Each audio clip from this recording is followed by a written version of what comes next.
ಎಲ್ಲರಿಗೂ Amrutha's tasty and healthy ಕಿಚನ್ಗೆ ಸ್ವಾಗತ. ಇವತ್ತು ನಾನು ಗರಿಗರಿಯಾಗಿರೋ ಸಬ್ಬಕ್ಕಿ ವಡೆ ಮಾಡ್ತಾಯಿದ್ದೀನಿ. ಅದು ಹೇಗೆ ಮಾಡೋದಂತ ನೋಡೋಣ. ನಾನು ಇಲ್ಲೊಂದು ಬೌಲ್ಗೆ 1 ಕಪ್ನಷ್ಟು ಸಬ್ಬಕ್ಕಿನ ತಗೊಂಡಿದ್ದೀನಿ. ಅದನ್ನು ಚೆನ್ನಾಗಿ 2 ಸಲ ತೊಳ್ಕೊಂಡು ಒಂದು 8 ಗಂಟೆ ಹೊತ್ತು ಇದನ್ನು ನೆನೆಯೋದಕ್ಕೆ ಬಿಡೋಣ. ಸಬ್ಬಕ್ಕಿನ ರಾತ್ರಿ ನೆನೆಸಿಟ್ಟು ಬೆಳಿಗ್ಗೆನೂ ಮಾಡ್ಕೋಬೋದು. ನಾನಿಲ್ಲಿ 8 ಗಂಟೆ ಹೊತ್ತು ನೆನೆಯೋದಕ್ಕೆ ಇಡ್ತಾ ಇದ್ದೀನಿ. ಈಗ ಒಂದು ಕಡಾಯಿ ಬಿಸಿಗಿಟ್ಟು ಅದಕ್ಕೆ ಒಂದು ಅರ್ಧ ಕಪ್ನಷ್ಟು ಕಡಲೆಕಾಯಿ ಬೀಜನ ಹಾಕ್ಕೊಂಡು ಚೆನ್ನಾಗಿ ಇದನ್ನು ಹುರ್ಕೋಬೇಕು. ಇದು ಸ್ವಲ್ಪ ಕ್ರಿಸ್ಪಿ ಆಗೋವರೆಗೂ ಹುರ್ಕೊಳ್ಳೋಣ. ಇದನ್ನು ಒಂದು ತಣ್ಣಗಾದ ಮೇಲೆ ಮಿಕ್ಸಿ ಜಾರ್ಗೆ ಹಾಕ್ಕೊಂಡು ತರ್ತರಿಯಾಗಿ ಪುಡಿ ಮಾಡ್ಕೋಬೇಕು. ನೋಡಿ, ಈಗ ಸಬ್ಬಕ್ಕಿನೂ ಚೆನ್ನಾಗಿ ನೆಂದಿದೆ. ಈಗ ಒಂದು ದೊಡ್ಡ ಬೌಲ್ ತಗೊಂಡು ಅದಕ್ಕೆ ನೆನೆದಿರೋ ಅಂಥ ಸಬ್ಬಕ್ಕಿ ಹಾಕೊಳ್ಳಿ. ಹಾಗೆ ಕಟ್ ಮಾಡಿರೋ ಅಂಥ ಒಂದು 4 ರಿಂದ 5 ಹಸಿಮೆಣಸು, ಸ್ವಲ್ಪ ಕೊತ್ತಂಬರಿ ಸೊಪ್ಪು, ಹಾಗೆ ಸ್ವಲ್ಪ ಕರಿಬೇವನ್ನ ಹಾಕ್ಕೊಳ್ಳೋಣ.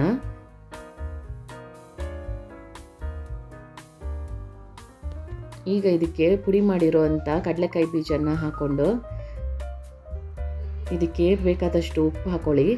ಹಾಗೆ ಒಂದು 2 ಆಲೂಗಡ್ಡೆನ ನಾನು ಬೇಯಿಸಿ ಇಟ್ಕೊಂಡಿದ್ದೀನಿ. ಇದಕ್ಕೆ ತುರಿದು ಹಾಕೊಳ್ಳೋಣ.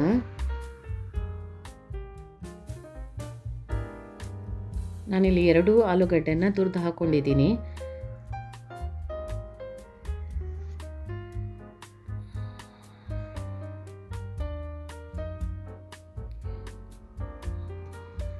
ಈಗ ಇದಕ್ಕೆ ಒಂದು ಸಣ್ಣ ತುಂಡಷ್ಟು ಶುಂಠಿನ ತುರ್ಕೊಳ್ಳೋಣ.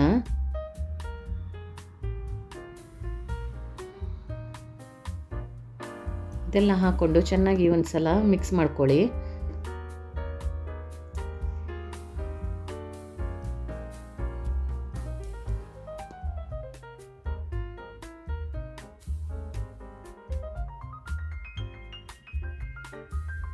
ಇದನ್ನು ಉಂಡೆ ಮಾಡೋ ಹದಕ್ಕೆ ಕಲಿಸ್ಕೊಳ್ಳಿ. ನಿಮಗೆ ಸ್ವಲ್ಪ ಹಿಟ್ಟು ನೀರಾದರೆ ಸ್ವಲ್ಪ ಅಕ್ಕಿ ಹಿಟ್ಟು ಹಾಕ್ಕೊಳ್ಳಿ. ಈಗ ಇದನ್ನು ಪಕ್ಕಕ್ಕೆ ಇಟ್ಕೊಂಡು ಸಿಂಪಲಾಗಿ ಒಂದು ತೆಂಗಿನಕಾಯಿ ಚಟ್ನಿ ಮಾಡ್ಕೊಳ್ಳೋಣ. ಅದಕ್ಕೆ ನಾನು ಇಲ್ಲಿ ಒಂದು ಕಪ್ನಷ್ಟು ತೆಂಗಿನಕಾಯಿ ಹಾಕ್ಕೊಂಡಿದ್ದೀನಿ. ಹಾಗೆ 2 ಹಸಿಮೆಣಸಿನ್ಕಾಯಿ, ರುಚಿಗೆ ತಕ್ಕಷ್ಟು ಉಪ್ಪು, ಸ್ವಲ್ಪ ಹುರಿಗಡಲೆ, ಹಾಗೆ ಶುಂಠಿ ಹಾಕ್ಕೊಂಡಿದ್ದೀನಿ. ಒಂದು ಸಣ್ಣ ತುಂಡು ಹುಣಸೆ ಹಣ್ಣು ಹಾಕ್ಕೊಂಡು ಸ್ವಲ್ಪ ನೀರು ಹಾಕ್ಕೊಂಡು ಚೆನ್ನಾಗಿ ಇದನ್ನು ಗ್ರೈಂಡ್ ಮಾಡ್ಕೊಳ್ಳೋಣ. ನೋಡಿ, ಚಟ್ನಿ ರೆಡಿಯಾಗಿದೆ. ಈಗ ವಡೆ ಕಾಯಿಸ್ಕೊಳ್ಳೋಣ.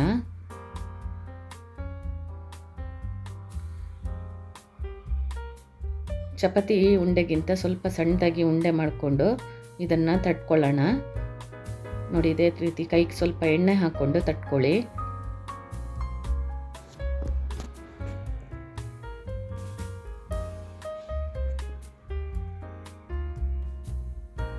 ಇದೇ ರೀತಿ ವಡೆ ತಟ್ಟಿ ಒಂದು ಪ್ಲೇಟ್ನಲ್ಲಿ ಮೊದಲು ಇಟ್ಕೊಳ್ತಾ ಇದ್ದೀನಿ.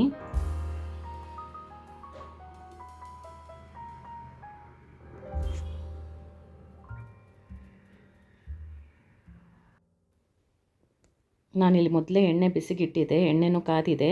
ಈಗ ವಡೆಗಳನ್ನು ಒಂದೊಂದಾಗಿ ಫ್ರೈ ಮಾಡ್ಕೊಳ್ಳೋಣ.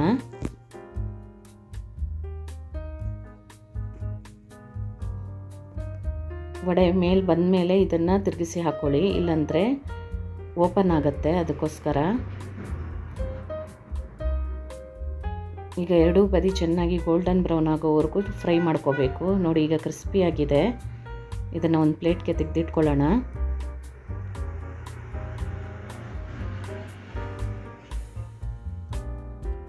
ಇದೇ ರೀತಿ ಉಳಿದೆಲ್ಲ ವಡೆಗಳನ್ನು ಫ್ರೈ ಮಾಡ್ಕೊಳ್ಳೋಣ.